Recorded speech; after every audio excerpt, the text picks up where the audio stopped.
বিষ্ণু বললেন, বেলাল আকিমিস সালাহ, নামাজের একামত দাও। নামাজ শুরু করার আগে এক সাহাবীরে বললেন, নামাজের মাঝখান দিয়ে যে তুমি আলীর পা থেকে টেনে তীর বের করবে, কারণ আমি জানি আমার মেয়ের জামাই আলী যখন নামাজের যায়, নামাজে দাঁড়ায়, দিন দুনিয়ার কোনো হুঁশ আলীর আর থাকে না। একামত হলো, আল্লাহু আকবার, আল্লাহু আকবার।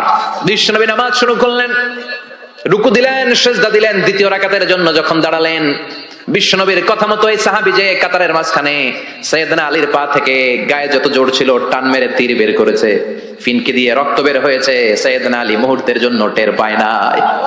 নামাজ শেষ, সালাম ফিরালেন, তাকিয়ে দেখে পায়ে তীর নাই, চারদিকে শুধু রক্তের বন্যা।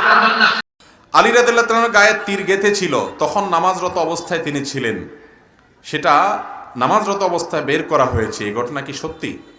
ভাইরা, এরকম একটা কথা আমাদের সমাজে প্রচলিত আছে যে আলী রাদিয়াল্লাহু তাআলা আনহুর পায়ে তীর বিদ্ধ হয়েছে, নামাজের সময় এটা খুলতে বলা হয়েছে। তার নামাজের মধ্যে মনোযোগ এত বেশি যে তীর খোলা হলে তিনি টের পায় নাই, কষ্ট হলেও তিনি আঁচ করতে পারেন না। এই কথা বিশুদ্ধ কোনো হাদিস গ্রন্থে বর্ণিত হয়নি।